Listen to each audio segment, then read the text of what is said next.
Assalamualaikum warahmatullahi wabarakatuh. Alhamdulillahirabbil alamin wa bihi nasta'in wa ala umuri dunya waddin wa asyhadu an la ilaha illallah wahdahu la syarikalah wa asyhadu anna Muhammadan abduhu wa rasuluh. Allahumma shalli wa sallim alaihi wa ala alihi wa ashabihi wa sallim. Saudaraku kaum muslimin, siapapun yang mendengarkan suara ini, semoga Allah berikan kebaikan kepada kita bersama. Terkhusus kita orang Minang yang identik dengan keislaman yang begitu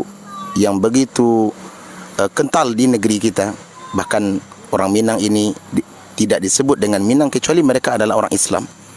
Dan ini adalah sebuah jati diri yang harus kita pertahankan.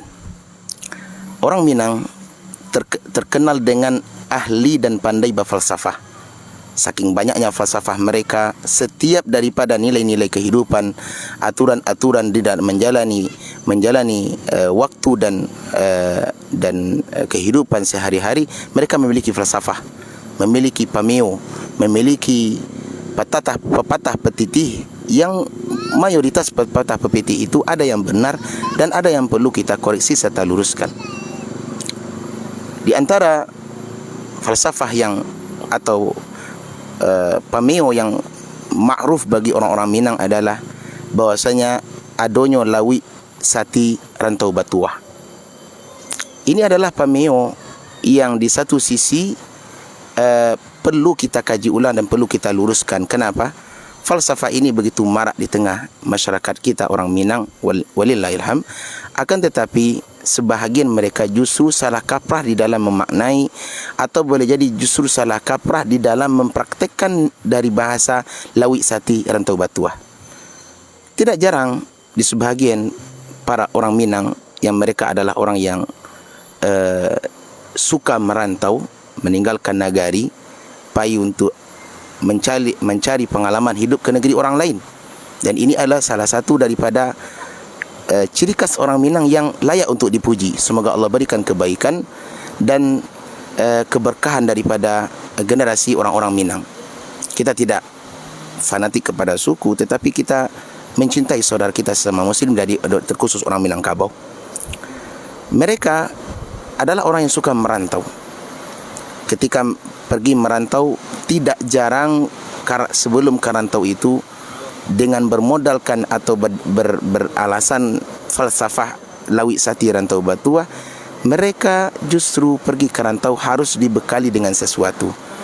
Apabila bekalnya adalah bekal yang dibenarkan oleh syariat, maka ini alhamdulillah kita memuji Allah Subhanahu wa taala. Contoh, karena mereka meyakini lawi itu sakti, ya. Wallahu alam, makna sakti di sini perlu kita luruskan. Jika yang dimaksud sakti di sini adalah sakti dalam artian laut itu memiliki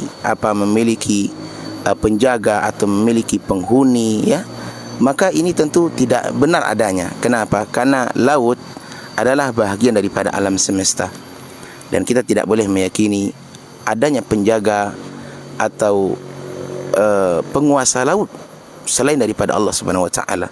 Sementara akidah kita orang Islam, terkhusus Ahlus Sunnah wal Jamaah, meyakini bahwasanya alhamdulillahirabbil alamin. Dialah Allah, segala puji baginya, penguasa, pencipta dan pengatur alam semesta. Kalau ada kita meyakini laut itu sakti dalam artian saktinya ada penguasa selain Allah, maka ini tidak benar. Sebagaimana yang dilakukan oleh sebahagian orang, mereka meyakini laut itu dikuasai oleh hantu ini, dikuasai oleh Nyai Belorong, dikuasai oleh penguasa pantai ini dan pantai ini. Ini tidak benar. Dan terkadang mereka memberikan semacam sesajen dalam waktu yang berkala kepada penghuni laut, menyembelih, menghanyutkan kepala kerbau, memberikan tumpeng, sesajen dan lainnya, dengan keyakinan apabila hal itu tidak dilakukan akan memberikan kualat kepada mereka. Dan ini tentu tidak benar. Dan kalau ada orang yang meyakini sakti di sini juga maknanya adalah ketika kita pergi merantau harus berbekal dengan perbekalan yang tidak benar, maka ini perlu kita luruskan. Ada orang yang pergi merantau berbekal dengan membawa memakai ajian-ajian tertentu, ya, atau azimat-azimat tertentu agar tujuannya bisa menjaga diri mereka, maka ini waliyadzubillah jatuh kepada kesyirikan dan tidak boleh dalam agama kita. Tetapi kalau yang dimaknai adalah berbekal dengan dalam bentuk ilmu yang benar, ya, berbekal bagaimana kita bertauhid kepada Allah Subhanahu wa taala, bawa kapai karantau itu dibekali dengan ilmu yang cukup, bagaimana kepribadian kita, akhlak kita harus kita luruskan, ya, harus kita memiliki pribadi yang mulia, akhlak yang terpuji, maka ini adalah dianjurkan, sangat dianjurkan. Ya, kenapa? Karena seorang muslim hendaklah dia memiliki ciri khas sebagai muslim ketika sebelum merantau adalah orang yang mungkin orang yang belum baik, ya, maka hendaklah kita memperbaiki diri terlebih dahulu, memiliki bekal yang baik, kemudian pergi merantau ke negeri orang. Sampai di rantau kita mencari pengalaman, mencari rezeki yang halal. Barangkali di kampung halaman keberuntungan belum berpihak bersama kita, maka boleh kita merantau. Al-Imam Syafi'i beliau memberikan nasihat kepada kita bahwasanya safir tajid iwadhan amman tufariquh, hendaklah kalian merantau, kalian akan mendapatkan ganti daripada orang-orang yang sudah kalian tinggalkan. Ya. Kenapa? Karena merantau akan membawa kebaikan insya-Allah. Merantau biasanya akan membawa kebaikan insya-Allah taala. Dengan merantau, orang-orang akan banyak terjadi perubahan di dalam hidupnya. Tetapi tidak sedikit juga yang merantau justru mereka lebih rusak. Di kampung mungkin rajin mengaji, di kampung terkenal dengan anak yang saleh, lelaki yang taat, ya, hamba yang baik, terpuji akhlaknya. Tapi justru merantau, pulang dari rantau sudah berubah semuanya. Yang dahulu mungkin rajin ke masjid, sekarang sudah rajin ke lapau. Dahulu mungkin pakai peci, sekarang sudah rambutnya berbigen, ya, berwarna-warni. Dahulu anaknya taat dan baik, sekarang rajin baca Al-Quran. Sepulang dari rantau justru permainannya adalah musik, memakai anting, ya, memakai kalung, bertato. Ucapannya adalah carut marut. Bahkan tidak jarang di antara mereka yang membawa aksi perbuatan maksiat, membawa narkoba dari negeri orang, dari rantau orang ke kampung halaman. Ini tentunya tidak benar. Ini tentunya tidak benar. Makanya jika yang kita persiapkan sebelum kerantau adalah modal yang benar dan tidak bertentangan dengan syariat, maka ini dianjurkan. Bawa mengatur pribadi yang baik, bawa pegang falsafah agama kita, ya, kita pegang teguh aturan agama awak, bahwa harus menjadi muslim yang baik, bagaikan mutiara di dalam lautan yang luas, di dalam kedalaman lautan. Bagaimanapun kondisi yang ada tidak memberikan pengaruh buruk kepadanya. Ya, bagaikan seekor belut di dalam lumpur. Bagaimanapun buruknya lumpur itu, maka belut akan tetap senantiasa licin dan bersih. Ini adalah dianjurkan bagi kita sebagai muslim, kama saja kita ke merantau. Hendaklah kita sebagai muslim dimanapun kita memberikan warna terbaik, menebarkan aroma yang wangi, ya, tidak memberikan kerusakan dan tidak merusak. Ini seorang muslim. Bukan sebaliknya, justru kita yang terwarnai. Ya, justru kita terwarnai. Kita dipengaruhi oleh pengaruh-pengaruh buruk, ya,